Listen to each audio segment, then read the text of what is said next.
어제 우리는 그 예수를 가운데 두고 정치 권력의 대표자인 빌라도와 총독 빌라도와 또 종교 권력의 대표자인 장로들 이 재판정에서 서로의 노림수를 가지고 모종의 암투를 벌인 장면들을 조금 목격했습니다.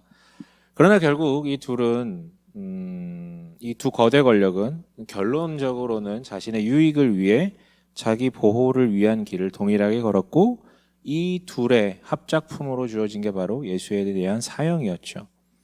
그래서 결국 무죄한 그리스도 예수께서는 민중 해방을 위해 칼을 들었던 바라바 예수라고 불리던 자, 하지만 민중 해방을 위해 들었다라고 하지만 역시나 그 역시도 자신의 권력을 위해 투쟁했던 바라바 예수를 대신하여서 사형을 언도받고 역시나 그 바라바 예수라는 자가 달리기로 예정되었던 십자가에 그 가운데 십자가에 달리시게 됩니다.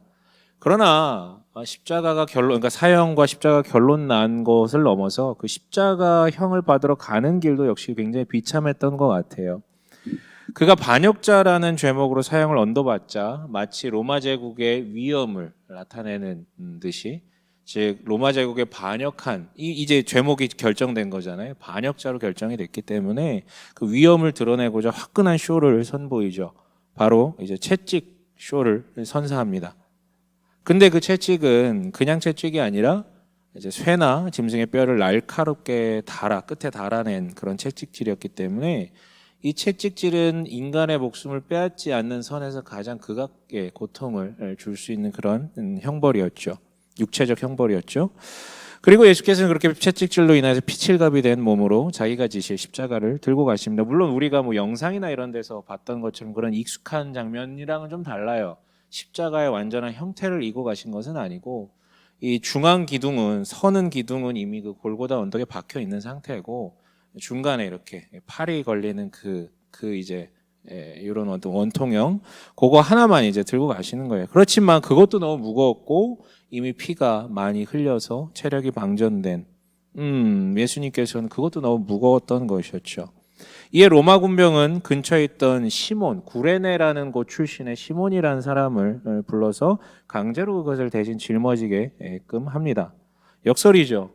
우리는 잘 알고 있는 시몬이 있잖아요. 예수님과 굉장히 가까웠던 베드로라는 별칭이 붙었던 시몬. 그 사람은 거기 없었거든요. 근데 전혀 관계없던 시몬이 그 자리에 있었고 그것을 들고 갑니다. 그렇게 골고다 언덕에 이르자 그 십자가에 이제 못 박혀 달리셨던 것이었죠. 보통의 십자가형은 손과 발에 밧줄과 같은 것으로 묶어놓거나 밑에 발에 이제 받침대 같은 것들을 해놔서 2, 3일 정도를 말려 죽이는 거였거든요. 근데 안식일이 이르기 전에 빨리 해치워야 됐었으므로 손과 발에 못을 박아버리면 그러니까 피 흘려서 죽으라는 거죠. 근데 성인 남성의 무게가 뼈를 관통한 그 못 3개에 의지한다라는 것은 정말 잔인하죠.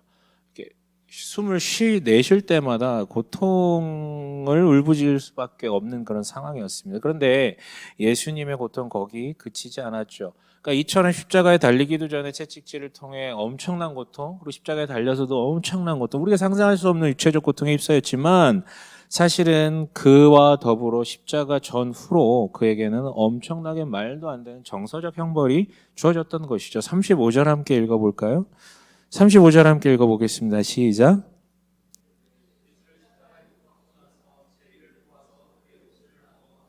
네, 제비를 뽑아서 그의 옷을 나누어 가졌다라는 이야기를 토대로 우리가 뭐 영상에서 봤듯이 뭐 이렇게 거적대 같은 거 하나 걸치고 올라가신 게 아니라 거의 확실한 가능성인데 아마 벌거벗겨진 상태로 그러니까 하체를 다 드러낸 상태로 달렸을 가능성이 훨씬 커요.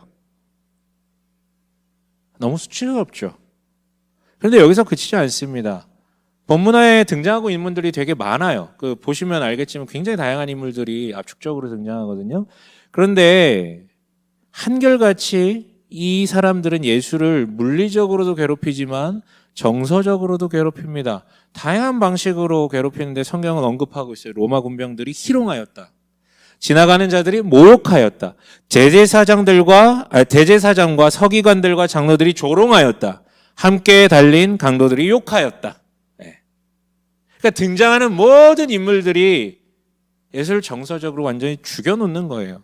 물론 개 중에는 호의로 보이는 장면도 있어요. 뭐냐면 34절에 보면 로마 군병들이 쓸개 탄 포도주를 예수께 드렸다는 장면이 나오거든요. 이게 종종 죽어가는 죄인에게 자비를 베풀기 위해서 이게 술이잖아요. 그러니까 이제 약간 마취 효과를 내게 하는, 고통을 좀 잊게 하는, 그래서 이제 자비로 주던 일이 있었대요, 종종.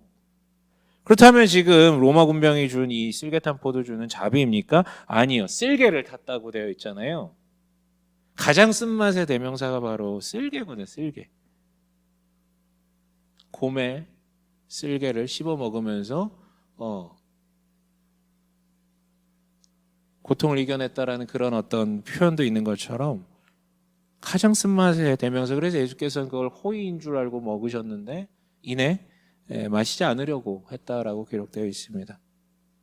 즉 이 자리에 남아있는 유일한 호의라고 여기고 그것을 받았는데 알고 보니 그것마저도 조롱이었던 것이었죠. 쓸개탄 포도주라는 것. 그러니까 십자가는 그 자체로 거기 달리는 이에게나 거기 달리는 이에게 육체적으로나 정서적으로나 최고의 고통을 안겨준 사형 틀이었는데, 예수께서는 십자가에 달린 그 어떤 사형수들보다도 가장 더 극한의 상황으로 내몰리셨던 것이어서 이게 십자가를 둘러싼 예수님의 상황이었습니다. 그러나 여기에 역설이 있어요. 예수를 둘러싼 모든 사람들은 그 예수를 바라보면서 예수의 약함을 바라보며 자신의 강함을 만끽하고 있었거든요. 또한 예수의 그 무력함을 토대로 자신들의 자유를 만끽하고 있었어요. 조롱하고 있는 거죠. 야, 해봐! 이러면서. 나보다도 못한 것이. 그러니까 자신들의 예수를 바라보며 자신들의 강함을, 예수를 바라보며 자신들의 자유를 만끽하고 있었다고. 그러나 역설은 그들도 모르고 있었지만, 의식조차 못하고 있었지만, 이 와중에 하나님께서는요, 그러니까 하나님을 통해 주어진 모든 예언들이 지금 이 순간 성취되고 있다라는 점이에요. 그들이 예수의 머리를 치고 옷을 빼앗고 나누고 욕하고 외치는 모든 소리가 사실은 선지서에 이미 예언되었던 이야기들이었거든요. 메시아가 이럴 것이다. 고난받는 종이 이렇게 될 것이다. 그러니까 제일 위에 있던 빌라도로부터 지나가는 행인들에 이르기까지 그 약하고 무력해 보이는 십자가에 달린 예수를 보면서 자신들은 강자요 자유인이여 라고 여기고 있었지만, 사실 그 순간 그들은 그저 예언의 도구로 소비되고 있었을 뿐이다라는 것이죠. 하나님이 그 강자라고 불리는 이들을 들어 그저 무력한 도구로 사용하고 계셨을 뿐입니다. 물론 그들도 예수를 바라보며 역설을 언급하고 있어요. 42절 함께 읽어볼게요. 함께 읽겠습니다. 시작.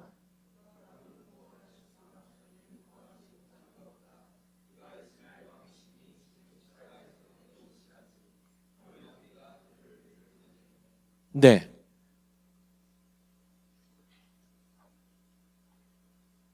뭐라고 했죠? 그가 남은 구원하였으나 자기는 구원하지 못하는가 보다. 그러나 사실은 반대였죠. 그는 남을 구원하기 위해 스스로 자신의 구원을 포기한 것이 사실이었습니다. 그러니까 그들은 자신들이 강자요 자유인이라고 생각했지만, 사실은 결국 자기의 죄성의 끝까지 짓눌려서 사리분별조차 안 되는, 옳고 그름이 뭔지 알면서도 그걸 따르고자 하지 않는, 즉 욕망이 이끄는 대로 지금 계속 나아가 질주할 뿐이고, 그 와중에 하나님의 놀라운 뜻 안에서 섭리의 도구로 자리할 뿐이었지만, 그 가운데서 가장 약한 자, 무력한 자라고 여겼던 예수만이 유일하게 주체적으로 그 자리에 서 있었던 거예요. 죄성이 짓눌리지 않고 스스로 그 길을 선택해서 그 십자가에 매달려 있었던 것이죠. 다른 이들은 다 욕망의 노예가 되어 뭐가 뭔지도 분별하지 못한 그 상황 가운데, 이게 바로 그 자리에서 벌어졌던 역설이에요. 그리고 예수께서는 이처럼 그 모든 극한의 육체적 고통, 정서적 고통이라는 죽음의 그늘이라는 죄의 대가들을 싸그리 다 짊어지셨기 때문에, 또한 예수께서 그 모든 역설들을 싸그리 다 기꺼이 짊어지셨기 때문에 우리에게 가능성이 열리셨죠. 예수의 고통이 여기서 1이라도 빠졌다면 이 수많은 이들에게 있는 그 고통 중에 누군가는 제외됐을 거예요. 하지만 모든 인간이 감내할 수 있는 최악의 모든 고통들을 이 자리에서 다 함축해서 당하셨기 때문에 인간이 짊어진 어떤 고통이라도 예수로 인해 자유케 되지 못하는 고통은 없다라는 것이죠. 그래서 그리스도 안에 있음으로 인해 그 모든 죽음의 그늘로부터 자유하고, 자유한 듯하나 죄된 욕망의 노예로 사는 그 모든 역설로부터 자유케 될 수 있게 된 것입니다. 그런데요, 저는 예수님께서 짊어진 그 고통의 종류가 너무 많잖아요. 깊이도 다양하고요. 하지만 이 모든 죽음의 그늘이라고 불릴 수 있는 고통들 중에 가장 손꼽을 수 있는 것은 주일에도 언급했던 그 고립이라는 것이에요. 고립이요. 이는 겟세마네 동산에서 아버지로부터 차단당하고 제자들로부터의 단절 아래 고립으로 이미 들어가셨지만, 오늘 십자가 전의 모든 상황은 그 고립이라는 것을 심화시키고 절정이 되었음을 나타내고 있고, 진짜 주변에 아무도 없고 자기를 비난하고 조롱하는 자들만 남아있잖아요. 십자가를 대신 잠깐 짊어졌던 구레네 시몬이라는 존재는 도리어 예수께서 얼마나 외로운지, 그 시몬이랑 대조되는 그 이름이잖아요. 그 수제자조차 없는 그 상황이 묘사되면서 얼마나 예수님께서 더 고립되고 외로우셨는지를 지금 드러낼 뿐이거든요. 그리고 말씀드렸듯이 만약에 지옥에서 유일하게 집어낼 수 있는 감정이 있다면 고립이거든요. 네, 아직 살아계시지만 이미 지옥에 머물고 계십니다. 그러나 다시 얘기하지만 그분이 이거 다 알고도 스스로 그 가운데로 들어가셨다라는 것이죠. 사람들은요, 네가 정말 왕이냐? 라고 물으면 조롱해요. 그들이 아는 왕은 어떤 자입니까? 십자가에 달린 자가 아니죠. 그들이 아는 왕은 어디에 있어야 돼요? 왕좌에 앉아 있어야 되고요. 좋은 옷을 입고 호령하고 있어야 되거든요. 지배해야 되는 거거든요. 그게 타락한 인간들이 만들어낸 왕의 개념이에요. 그렇게 올라서는 모든 왕들은요, 처음엔 백성들에게 평화를 약속하고 부를 약속합니다. 그러나 거의 예외 없이 자기를 위한 통치를 일삼았었어요. 백성들에게 약속했던 그 평화와 부요함을 탈취하면서. 그런데 이런 역설적인 상황 가운데 있어서 사람들은 늘 왕을 요구해요. 마치 사무엘서에 기록된 백성들이 하나님께 왕을 요구하듯이. 분명히 말씀하셨거든요. 왕을 세우면 그 왕이 너희의 자녀들을 군사로 징집할 것이고 너희의 딸들을 다 데려갈 것이라고. 근데 요구했고 왕을 받을 똑같아요. 왕은 늘 그랬는데 왕을 요청해요. 그러나 여러분, 이게 이 죄성에 짓눌린 인간들의 역설인데요. 그러나 참된 왕은 이런 분 아니십니까?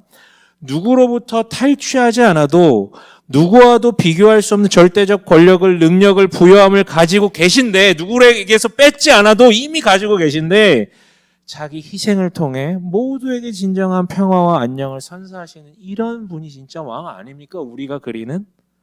이게 사람들이 바람하지 않는 그런 왕의 의미에 더 가까운 것 아니냐고요. 예, 여러분, 예수님 진짜 왕이셨어요.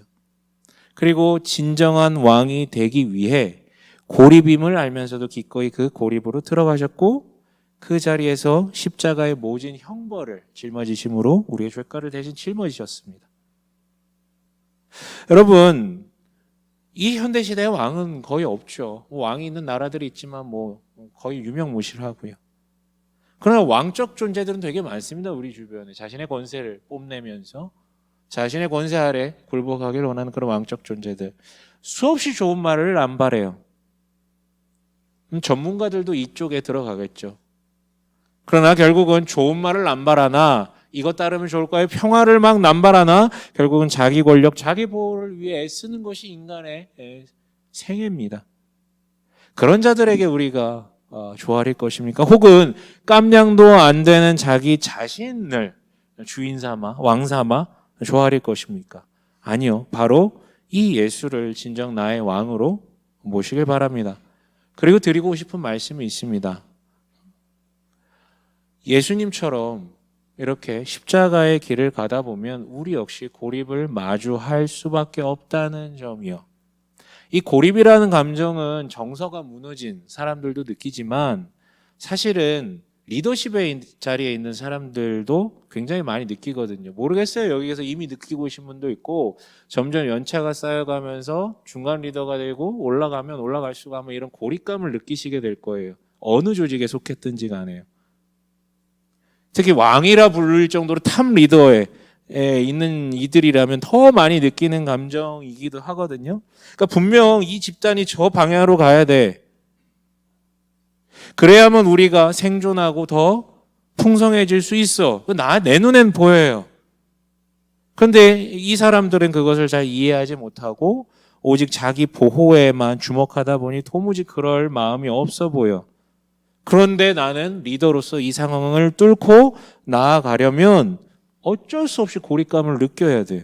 느낄 수밖에 없어요. 그게 당연한 거거든요. 근데 여러분, 이게 리더만 그렇게 느끼는 것일까요? 아니요. 그리스도인은 누굽니까? 그리스도인을 뭐라고 부릅니까? 자신이 강력하다고 여겼고 자유하다고 여겼으나 그저 죄의 자녀였을 뿐이었던 자가 그리스도로 인하여 하나님의 자녀가 된 그 신분으로 바뀐 것 아닙니까? 예. 그래서 한마디로 왕의 자녀라고요. 왕의 자녀. 그게 그리스도인의 정체라고요. 그렇다면 그 역시도 왕이라는 거예요. 여러분 다 왕이에요. 그렇다면 우리에게 놓여진 것은 풍성함도 있지만 동시에 아까 얘기했던 왕으로서의 뭐요? 고립감도 우리에게는 주어질 것입니다. 바른 방향으로 간다면. 이 죄된 세상에서 죄된 사람들이 만들어낸 그 문화 가운데 그거 아니고 이쪽으로 가야 맞아라고 제시를 한다면 당신은 고립감을 반드시 느끼게 될 거예요. 소외감을 느끼게 될 것입니다.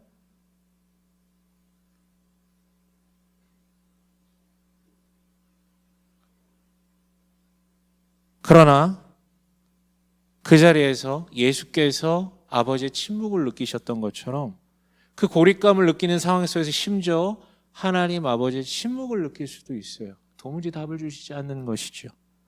그러나 그게 십자가의 길입니다. 다 압니다. 그런 선택을 하면 내가 고립될 것이라는 거. 굳이 그냥 여기 구색 맞춰서 그렇게 살아도 되는데 굳이 저 방향을 가리키는 순간 내가 조금 소외될 수 있다라는 다 알아요. 그러나 그럼에도 불구하고 남들을 구원하기 위해, 남들을 살리기 위해 그 자리에 하나님 나라가 도래하게 하기 위해서 기꺼이 그 길을 가는 것. 모르고 가는 건 그건 십자가의 길이 아니고요. 알지만 가는 것. 그게 바로 십자가의 길입니다. 다행인 건 예수님께서는 전적으로 홀로 모든 것을 다 짊어지셨어요. 우리를 위해서요. 그렇지만 우리에게는요. 이 연약한 우리에게는 기꺼이 그 길을 갈 수 있게끔 교회를 주셨습니다. 그리스도의 몸을 이 땅에 남기셨다라는 것이죠. 함께 그 길을 더듬으며 보듬으며 가라고요. 그리고 그런 길을 가는 이들이 늘어날 때 우리는 이 땅에서 하나님 나라를 마주할 것입니다. 오늘 우리 앞에 놓여진 예수의 십자가에 주목하시고요. 그가 느꼈던 그 엄청난 고난에 주목하시되 거기서 끝이는 것이 아니라 우리 아이들 아니잖아요. 어떤 그 잔인한 고통에만 주목하는 것이 아니라 그 뒤를 보셔야죠. 그래 나도 예수만큼은 아니지만 기꺼이 나에게 그런 것이 보일 때 십자가의 길을 가겠노라. 주여 나를 도와주옵소서. 심지어 주님께서 침묵하실지라도 내 눈에 그게 맞다라고 확신이 들기에 내 기꺼이 가겠나이다라고 결단하며 기도할 수 있는 그런 우리 되시길 주의 이름으로 간절히 축원합니다.